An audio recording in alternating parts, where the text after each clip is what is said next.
That's locking me out on the turning it. Okay. Um, what's up, guys? It is DP Live, episode number 4, if anybody's counting. Um, back to the Q&A. If you got questions, I might have an answer or at least an opinion. Um, but until I get some questions, I'm going to talk a lot about. I got some questions yesterday with people talking about driving, feeling like they're not there. Um, when the times when your DP kicks in extra hard. So I am going to talk about that. You can chime in with any questions you want, but yeah, we can get into it. Somebody asked me yesterday about like when they try to get out and do things and they try to do exposure therapy, their DP kicks in times like 100 and it gets way worse. And that is completely normal. Um, as you know, and as we've discussed before, DP is a defense mechanism for your brain to feel less pain, less stress, um, and it's also what happens, and it happens much easier when your mind is extremely tired from stress.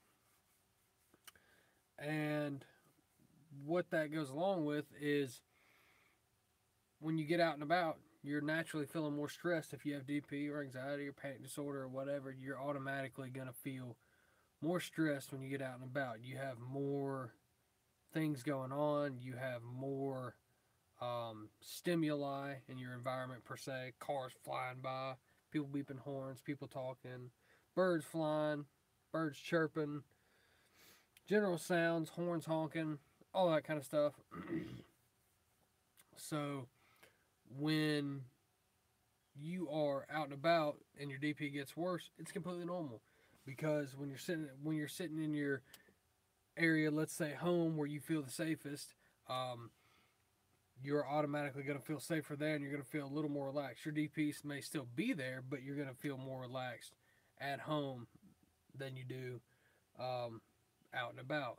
But when you feel that DP kick in extra hard when you're out and about, it's literally because it's just amping up that that response, that DP response, that detachment response, in order to make you feel less stress because of how much more stress you're feeling when you're out and about. So it's going to automatically kick in worse. And some people, myself included, say that, they get out and about and all of a sudden it hits them so hard they feel like they're lost. And for a second there, they feel like they don't know where they are. Like they're lost. Even if they're in a place that they've lived their entire life and they're at a place that they've been for 20 years, all of a sudden they just feel lost. And like, oh my God, that means I'm going crazy. Oh, this and that. No. That is just your that DP response in your brain, that detachment feeling kicking in extra hard. And it's also because when you have DP, your mind is exhausted. And it's already having to deal with all the stress and the DP and stuff like that. And then when you add that on top of it, when you have all this stress and this tired mind, your memory does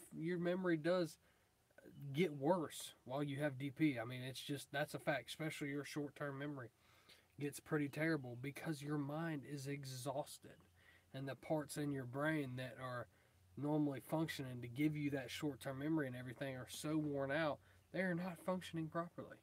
They are working at like half power, a quarter power, and it's a lot harder for it to do. And then when you put it under all that extra stress, sometimes you'll have an instant where you feel lost, or oh my God, I feel like I'm not here, or where am I, all that kind of stuff. And that's normal. It's not going to kill you to feel like, I know it's super scary and it feels bad. It used to happen to me at night a lot, and it can be extremely scary. But I promise you, just feeling like you're lost for a second and snapping back into it, or feeling like, oh, I feel like I don't know where I am, or I feel super detached, I feel almost like I'm not here for a second, that's normal. But something people try to, I was discussing this with the other guy who has a channel on here, Dylan, earlier. people say, "Oh, distraction doesn't work. Distraction doesn't work." You know, that's BS. Whatever. When you're having a panic attack or you're feeling super DP'd out or whatever it is, it's not so much distraction of what we're referring to. It's grounding, like getting back in the moment. When you're driving and all of a sudden you start having one of those, man, I feel like I'm not here. You get so deep in your head. Man, I feel like I'm not here. Man, I feel like I'm lost. I feel like I don't know where I am. I don't feel right. All this and that, and all that turmoil starts boiling in your mind, and your mind gets so loud, it's almost all you can hear is your thoughts. When stuff like that starts to happen, you gotta take steps to ground yourself. You know, whether it's, I like to talk out loud, be like, man, this sucks. Whether it's something like that, as simple as that, or picking up the phone, calling somebody, and getting engaged in a conversation, or engage with people around you. And the best thing to do is engage in your environment, your immediate environment. So let's say you're driving down the road, you're in the car, truck by yourself, and you're riding, and you're looking around, and you start having that super weird feeling. You get super in your head, and you start worrying about it, and you're going over talking, basically talking to yourself about it in your head, and you're like, man, this is so terrible, whatever. And you start feeling weirder and weirder and more like you're lost and whatever. Get back into your environment around you. Talk out loud. Be like, man, this sucks, and pay attention. And when you do that, your voice kind of snaps you back into your surroundings and kind of look around you. You know, feel the vehicle seat beside you. You know, make a noise. You know, say something out loud to where you can hear your voice. Turn the radio on and sing along. That's a good one because it gets you back into your environment right around you.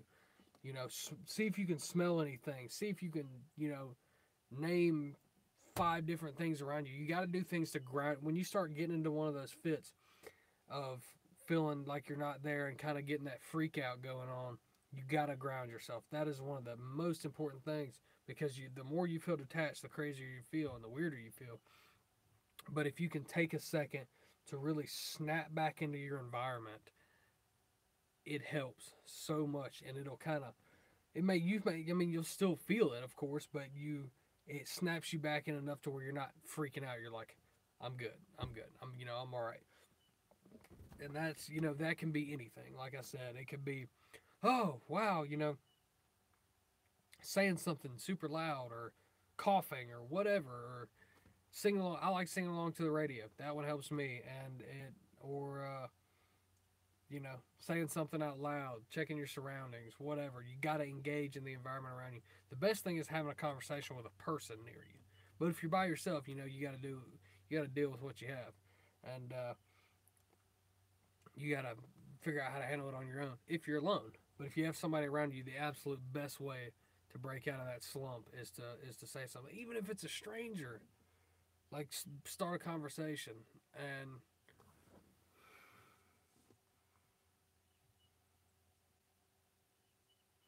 that's I see. Yeah, the comment just said that they get the don't know where they are, don't know, feel like they're lost, and stuff like that. Sometimes get so deep in their thoughts from OCD, and it's the same exact way for that.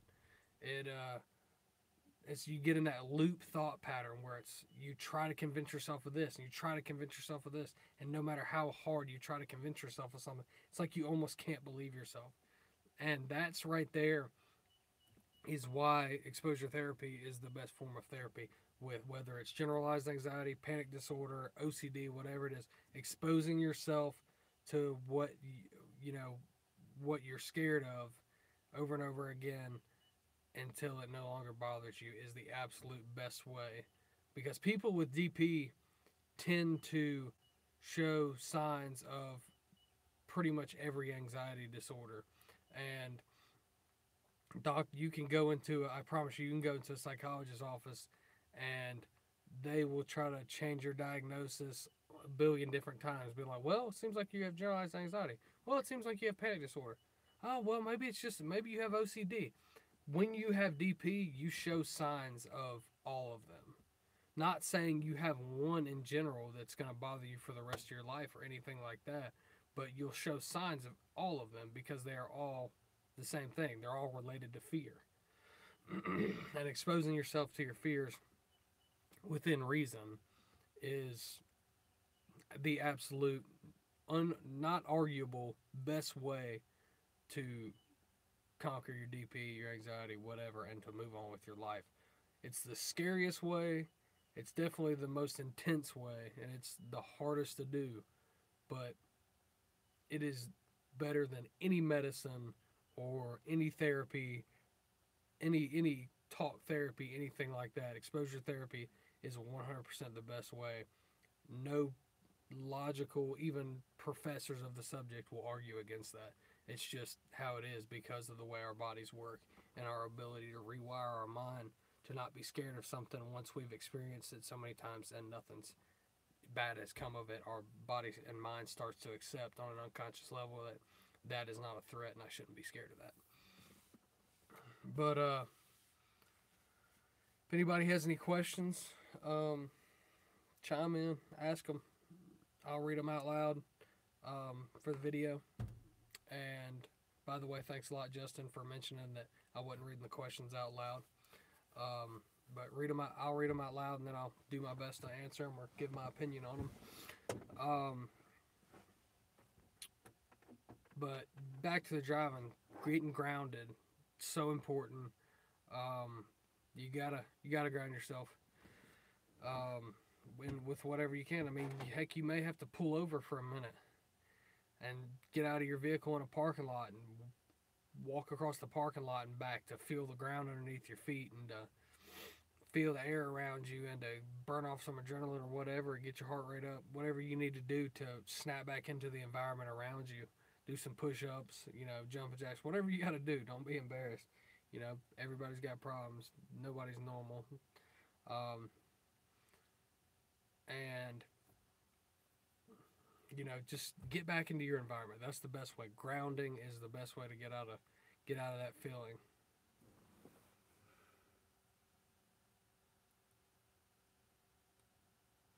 Okay, the question is, do you ever get the feeling that you are like get the fear, have the fear that you're gonna go crazy, like, oh my gosh, I'm gonna all of a sudden snap into hallucinations, or people get so scared when they have DP because they feel so weird. They're like, oh, it can't be just anxiety.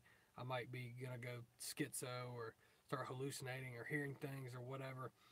And that fear is totally normal with DP because DP is so weird and so strange and has so many weird, strange symptoms that most people that end up with it absolutely are terrified that they are going crazy or that they're going to go crazy because of how they feel.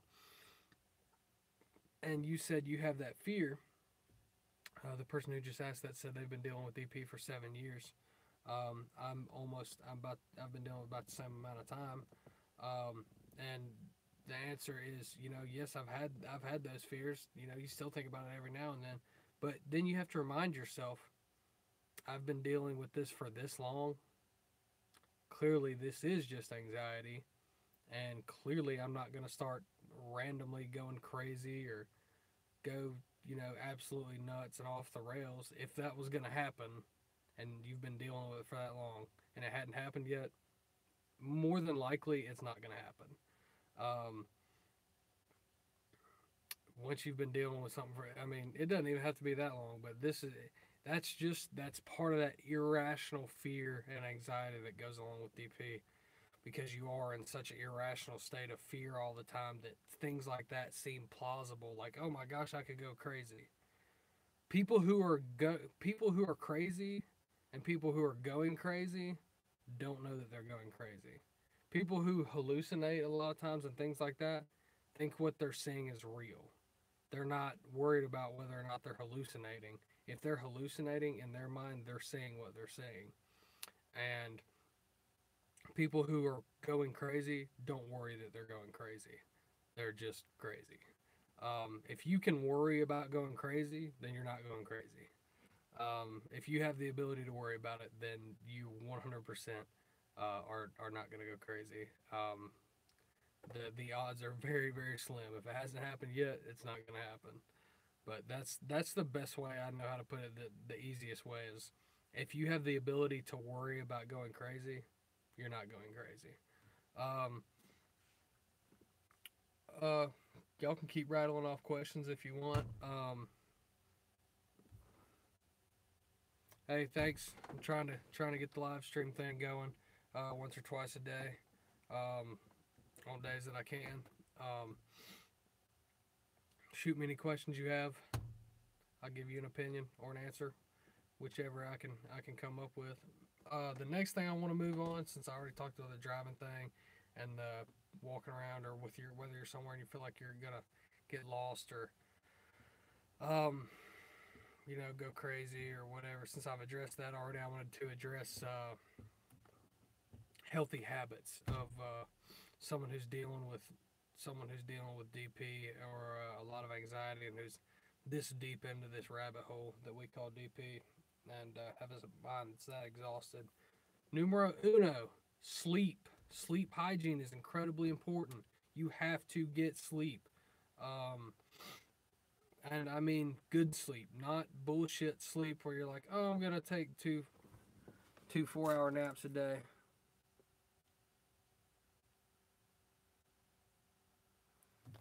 Yeah, I definitely see results every day. I get better every day. Just gotta keep pushing. Said you're doing better with your anxiety, and but the DP is still strong. It will fade, man. Um, you really you gotta face your anxiety. May be less, but whatever got you here in the first place is what you gotta face in order to get out of it, fear wise, and just keep going about it. Just keep on keeping on. It's not there's no set time limit. People set time limits on how long it takes them to get out of this. Never works out well for them because they stress themselves out, wonder why they're not better yet in a certain amount of time. Just keep focusing on getting better every day. I don't remember who it was that said, we don't. You either get better every day or you get worse every day. We rarely stay the same. So do your part every day to get better. Um, you keep busting that anxiety and all that good stuff. And sorry, I got stuff in my teeth from lunch. Um, you keep busting that anxiety, and it's gonna get better and better.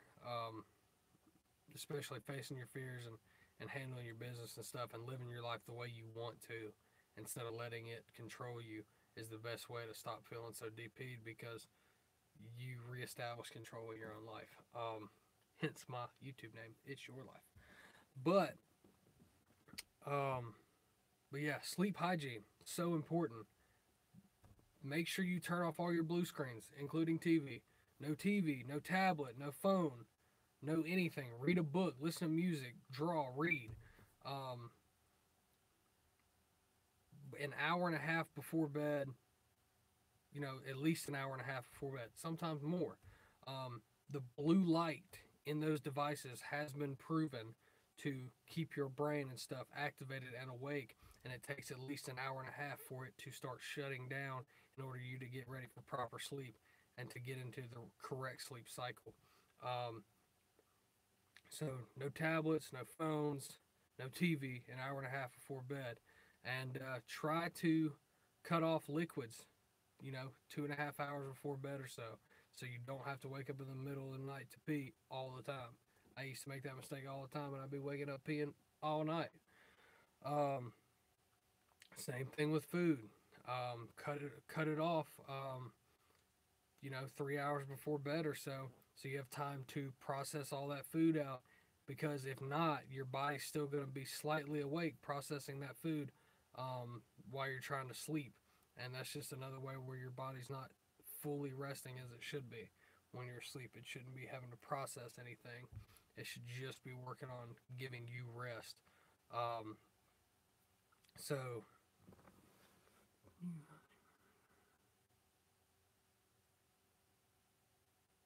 yes, yes, but at my worst, and still sometimes, um, DP causes a lot of memory problems. I get the same.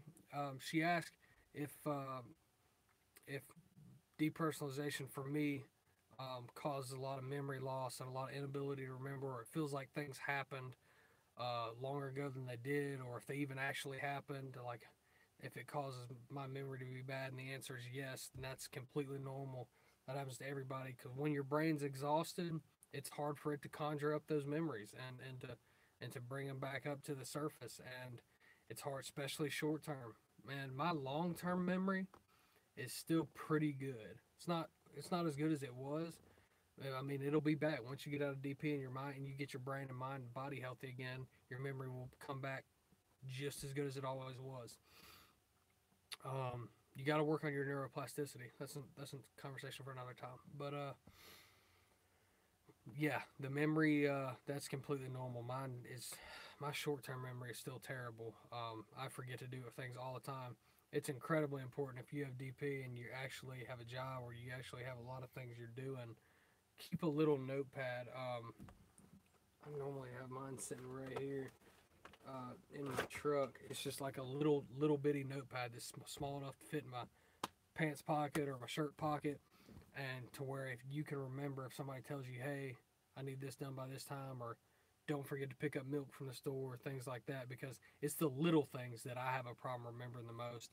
And it's at the same time, like you get through doing something, you get home, you're like, man, I feel like that never even really happened, or man, you think about yesterday and it feels like it was a month ago or a week ago, and you're like, God, it seems forever ago. Um, but yes, that is completely normal. That happens to me all the time too. The memory thing, it's just part of it. When your brain's exhausted, you can't remember shit. That's just how it is. Um, memory is one of those things directly tied to mental health.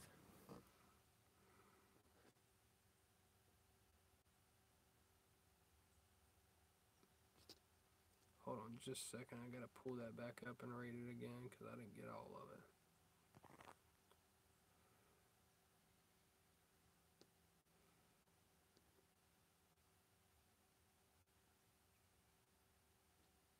Yeah.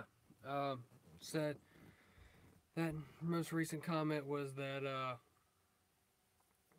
they feel a lot of times like they get stuck in that vicious cycle of they get hopeless. Like, oh man, I feel like nothing's working. Is this really working? Is that really working? This is bothering the crap out of me. Am I ever gonna get better and stuff? That's that classic DP cycle. You work on it for 3 or 4 months really hard, and you're like, man, I still feel it. Why? And you start questioning yourself on how long is this gonna take? Am I gonna be like this forever? And it's that DP cycle, man. It's rough, and but you cannot put a time limit on it. Um, Putting a time limit on it always just makes it like it gets you that hopelessness. It's like, well, I said I was gonna be better by then, and I'm not better yet. Well, that's you can't do that because it takes everybody a different amount of time. It could take you a month, it could take you a year, it could take you 2 years. Whatever you got to do it though. Ever long your personal journey is how long it's gonna take. As long as you're working on it every day, and something I'm big on, and Dylan's channel is big on, is writing things down every single day. If you go out and do exposure, a little bit of therapy, or you do this, you beat this fear, you accomplish this goal. Maybe it's running a mile, maybe it's beating a fear. Write it, keep a journal, write it down every day. Because when you don't write things down, it just feels like the days go by and by. It feels like you don't actually accomplish anything. But when you write it down and you have that proof of, I did this, and you have goals that you write down and you accomplish them, it gives you a sense of gratitude. I mean, that's for people without anxiety and DP, but it helps people with DP because you forget how much you have accomplished. Because all you know, people with DP, all they sit there and think about is, I'm either 100% well or I still have DP. They don't. They have a hard time with the in between part. They're either this or they're this, and they forget that all this has to take place in order to get from here to here. And the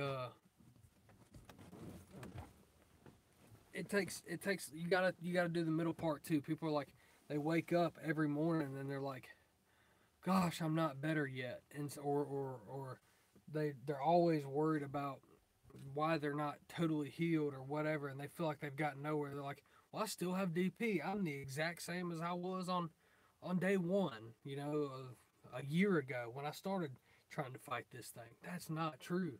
And if you write things down, it can show you every day that you're progressing. Writing goals down and crossing them off gives you proof that you are fighting this and you are getting better day by day. So when you do have one of those days where you're like, man, am I any better? And you can go back and look at all this that I've accomplished. I'm on the way. But if you don't do that, a lot of times, and I was guilty of this for like the first while that I had this, was, man, have I gotten any better? Have I gotten worse? Dang, I still feel the exact same way I did at this time, so and so ago. But if you write it down, it's imperative because of our memory stuff. It helps. It really helps. Yeah. The question is, have you tried medication? I have. Um,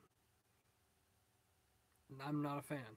I've tried a few different ones of different categories, and they just never seem. I never seem any better on them than I do off them. They don't make me worse, but they don't make me better either. So I just have a hard time doing them, if that makes any sense. I'm not saying that they made me any worse. They might have helped a little, but I didn't see much difference between being on them and being off them. So I don't, you know, I was like, why take something if I'm not feeling any relief? Or, it's not making me any worse, but it's also not helping. So there's no point in me taking something that I don't have to have. My thing is, I just like to have, um, I like to have like, I've seen a lot of people that like to do it this way. They get to where they don't want to be on a medication that they have to take every day, because they feel like it's not helping, and they like to have a benzo, like they like to be prescribed Xanax just in case they have a panic attack, but but something that they don't have to take every day. It's just something if they absolutely need it, and I agree with that philosophy. But some people, medication helps them tons. I'm not trashing medication by any means. If you get on a medicine that helps you, that's awesome. I know I've heard of a lot of people that medicine has helped a lot. Um, but keep in mind, medication is not going to cure your anxiety. The only thing that's going to cure your anxiety, medication can help you to take the steps because it can calm you down enough to where you can go to do therapy and stuff like that and be calm enough to really take it all in. And it can help you in that aspect. But the only true way to defeat your anxiety is to expose yourself to it and overcome the fear. Because, like we all know, anxiety is fear. Um, so medication can be a great tool on your trip to overcoming depersonalization, or whether it's just panic disorder or anxiety. Period. Medication can definitely help. I'm not trashing medication by saying I'm not on it. It can definitely help you. Not everybody likes it. It doesn't help everybody. It helps some people a ton, but it can definitely be a tool that can help you to take the steps and do the exposure, which is the key. Exposure is the key to any anxiety, any depersonalization. Everything is exposing yourself to your fears. Um, oh, where was I? I was on sleep hygiene. Sleep hygiene, incredibly important. Um, got to get those Z's. And I'm talking about, you don't have to go to bed at the same time every night, but you need to wake up at the same time every morning to have proper circadian rhythms. It would be best if you went to bed at the same time every night and had the same routine every night before you went to bed and slept and woke up at the same time every day. But you don't have to go to bed at the same time every night. But you need to get up at the same time every morning, Monday through Sunday. You got to get up. I'm not saying it has to be at 5 a.m. I'm not saying it has to be at 10 a.m. But it needs to be at the same time every day, whatever works with your schedule. And you need to have a constant flow and a routine. Because getting out of a routine, a lot of people with DP struggle with this, myself included, for a while, is you get so out of a routine from sitting around. You get out of the routine of whether it was going to school every day or going to work every day, especially people who end up stopping work or school or whatever their life is for this instead of continuing with their life like you're supposed to. They get out of a routine of having to be anywhere and do anything, and I promise you, and isolating, that makes you feel 100 times crazier because you don't have to be anywhere. Days start to run together because you're not be anywhere doing anything. You forget what day it is. You forget it's like you're like, oh man, it's Saturday. I thought it was Tuesday afternoon. And you literally can go into times where you just lose track of time completely, and you forget even what month you're in because you haven't been doing anything. You haven't been on a schedule or a routine. You need to be on a routine and on a schedule every single day. You got to get up at the same time. You need to go to bed at the same time, but that's not necessary as long as you get up.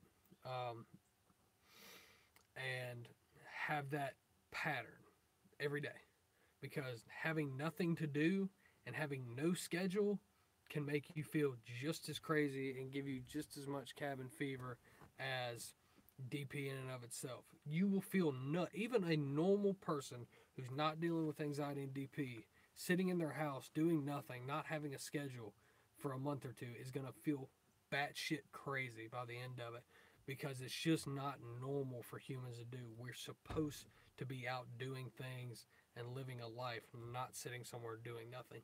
That's why old people who, when people are getting old, people who stay, old people who stay busy and still stay involved in groups with people, reading books, educating themselves, stuff even into their 80s and 90s, are still articulate. And then the ones who retired and just started sitting on the couch at 70 have lost their memory and are barely functional by the time they get a few years older, because they just have forgotten that they haven't been using what you need to, which is interacting with people, constantly educating yourself, having a schedule, using their brain power. People who don't use their brain power tend to lose it and have to regain it. So constantly stay busy, constantly stay on a schedule. It's incredibly important, because if not, you will feel freaking nuts. Normal people who aren't dealing with anxiety, you sit inside long enough, you stay at home long enough, you're going to feel batshit crazy because you're not supposed to do that. That's just how it is. The sleep hygiene, that was number one. So important. Got to get sleep. Try to get those 8 hours a day. If you need 9, if you need 7, whatever you need, that's what you need, and you need to figure out how to get it. And uninterrupted sleep. I'm talking about that gonna kick the dog out of the bed, turn, close the blinds, whatever you got to do. Make sure you have those devices off. Get in the habit of reading every night. It's incredibly relaxing, or doing yoga, or meditating, whatever you do before bed to relax, and do the same thing every night, because your body gets in a rhythm every night when you're going to bed. If you do the same thing, that where it recognizes the certain steps you take in that hour and a half before bed, and it starts to wind down, so by the time you get in bed, it's ready to shut down. But if you're always doing something different before bed and all this crazy stuff, it has no idea, and then it takes you forever to go to sleep. There's a lot of science behind using a routine and a relaxing routine to start the evening to wind it down and go down till you're asleep. The next one, diet. Eat healthy foods. Juicing, I'm not kidding. Southern Living TV, Dylan, he has a channel on this too. He will also collaborate. Juicing is absolutely awesome for anxiety, DP, and health in general. You can if you start juicing every day, the right things, you will feel cleaner, healthier, all around good. I can't afford to do it all the time, but man, even if you do it just 3 days a week, 3 out of 7 days a week, you will feel so good, and it boosts your energy. You just feel healthier. But good food in general, and clean food, clean eating, is incredibly important when dealing with anxiety, DP, and anything body function related. Proper amounts of protein, proper amounts of vegetables, fiber, everything. Good clean eating. Lean meat, good veggies, fruits, just clean all around. Stay away from those sugars. Whole grains are okay, like when you're having bread or whatever, but stay away from white bread. Stay away from white flour. Stay away from sugar in general. No soft drinks. Get away from that crap. Get that out of your body. You will literally go, people don't understand how addicted your body gets to sugar. You will literally go into withdrawals even when you stop eating white bread. It's crazy. I had to do it. Stay away from sodas. Replace it with carbonated water. Find some other kind of drink that's naturally sweetened with stevia or something instead of no diet drinks, no regular sodas, none of that crap. Um, Eat healthy. Wake up every morning when you first get up, within 30 minutes of waking up. So important to eat. Eat a good, healthy meal. I like doing a bowl of oatmeal. Um, when I first wake up. And so something with a little like protein oatmeal. A little protein, a little fiber, a little whole grains for complex carbs and all that good stuff. When you first wake up, it doesn't have to be a big meal, just a little bit. Even if you're not a breakfast person, it's important because your body starts running on adrenaline if you wake up in the mornings and you don't have anything to eat within 30 minutes of waking up. So naturally, even on a subconscious level, just a little bit, it's going to start your day more anxious. Um, start your day with food, and then don't make people. You got to eat something every now and then throughout the day. There's nothing wrong with dieting and all that good stuff, but you want to keep your blood sugar level. You don't want highs and lows in your blood sugar because that can play on your anxiety and your stress levels tremendously. You want to keep a healthy dose of food in your body and keep your system pumping all day long. You want to you want to have a snack midday or whatever. Just make sure it's healthy. A handful of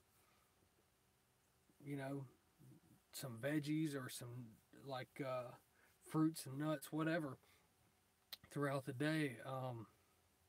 There's a fruit mix that I like that they do that's got like dried cherries and dried cranberries and different kinds of nuts and seeds and stuff. And like if I want to snack throughout the day or like mid morning or mid afternoon, like I'll just get a big handful of that and eat it because it keeps your sugars levels good and all that kind of stuff. And I'm not talking about diabetic people. I'm just talking about people in general. Rises and falls in your blood sugar play on your stress levels. Where else do I want to go with this? But yeah, good, clean, healthy food, proper sleep. This is pretty much health tips. Exercise. Got to get exercise. You need to be, if you have DP, you need to be exercising at least an hour a day. If you can, 2 1-hour sessions per day.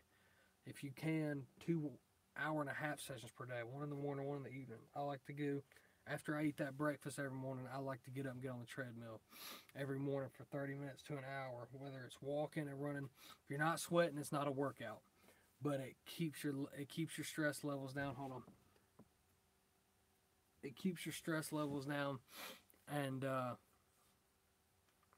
it will definitely help you become less reactive to stressors throughout the day if you keep your exercise good and you do exercise once or twice a day. It just helps, and it releases endorphins, and it's just good for you, and it keeps you from getting fat. Exercise, proper eating clean foods, juicing, proper sleep hygiene, staying off of electronics. I'm such a freak about this. You have got to stay off so many blue screens. And by that I mean tablets, computers, TVs, phones.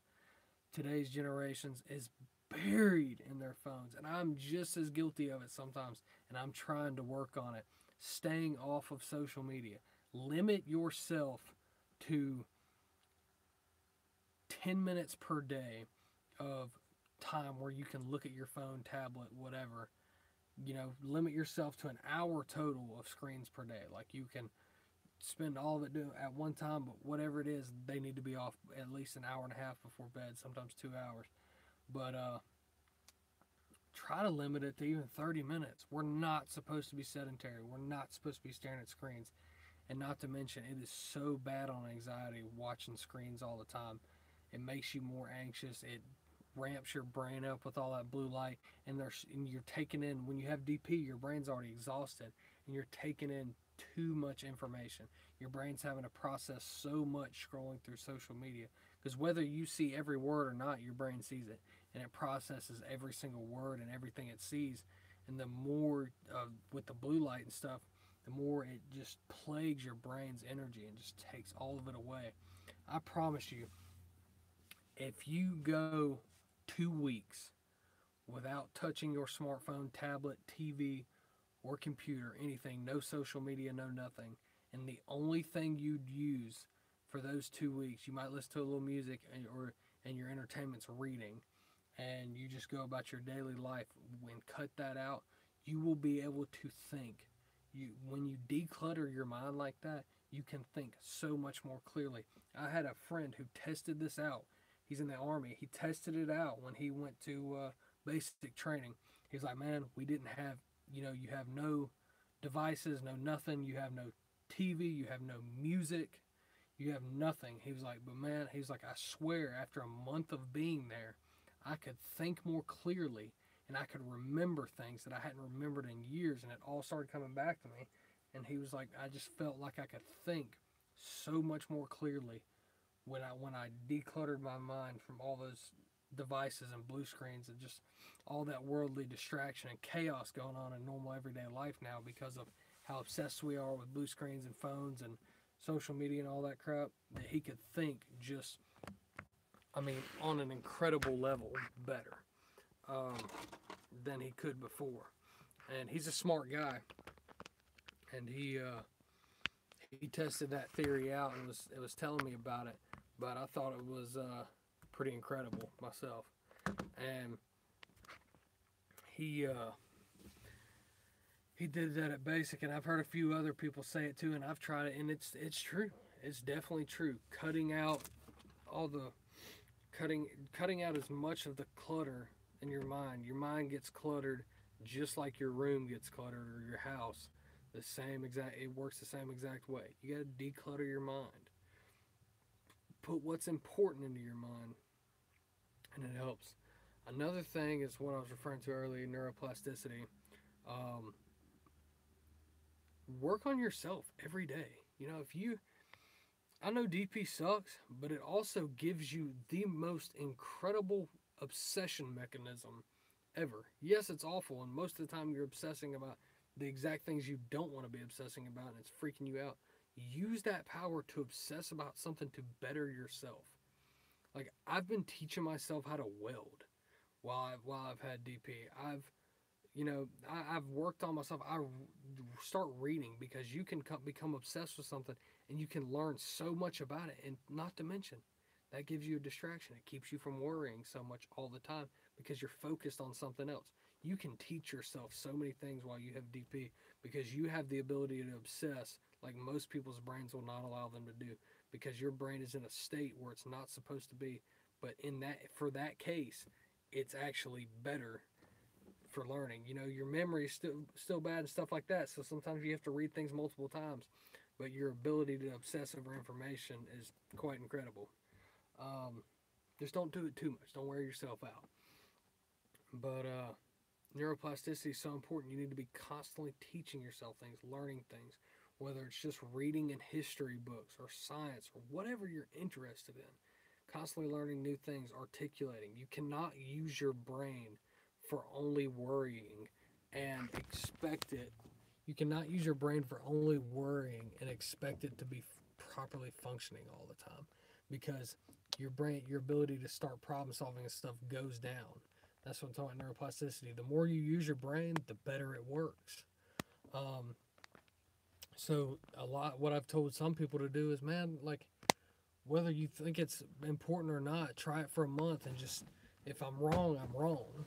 But every morning when you wake up, if you have time, or twice a day, an hour, study for an hour, do math problems, get some of your old textbooks out from high school or college or whatever, and resolve math problems or English problems or word problems, or read history, do all these things, and it helps reboot your brain, and it makes you think logically, and it helps to boost your neuroplasticity. Problem solving is incredibly important, and some people will try to tell me that's bullcrap, but I swear to you, it works. Um, you gotta train your brain, and but the more time you spend on yourself during DP, it helps because you have time right now. Use it. Use it on yourself. Use it on yourself to get better, and not to mention, it's a distraction. Better yourself while you have DP. Take, yes, it sucks, but take it as it can be a good thing sometimes too. You can use it to, you can use this time that you have and this obsession you have right now to learn things that once you do finally whoop your DP and get out, you can use to better your life, better your financial situation, better your family, whatever. You can use it for anything. Um, Anybody watching have any questions? I've been ranting for a while. I hadn't seen any new questions pop up.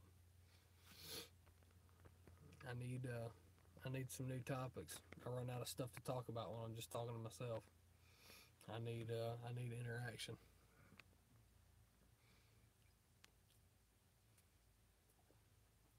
Uh,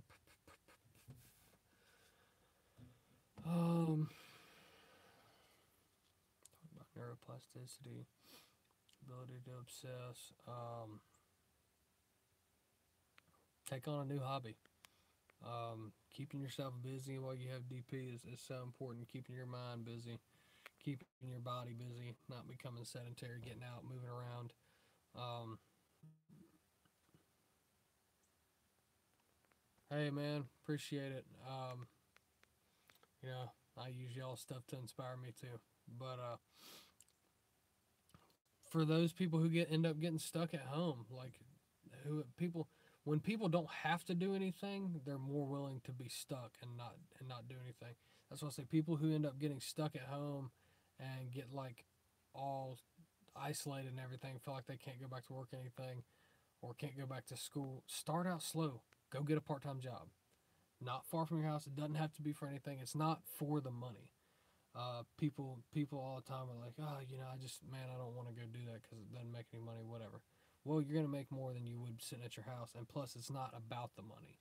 It's about the exposure. It's about being around people, interacting, and getting back into your zone where forever you've just been out of your zone, sitting there by yourself. Human interaction is important with this so much, and it helps get out of your head. And it helps you to get back in your zone. People are supposed to be around people. People are supposed to be interacting, and like I've said in one of my other videos, DP is a vicious cycle. People are always it's an anxiety cycle. People are like, well, I don't feel good, so I'm gonna stay home, isolate myself because I don't feel good. I don't want to be around anybody.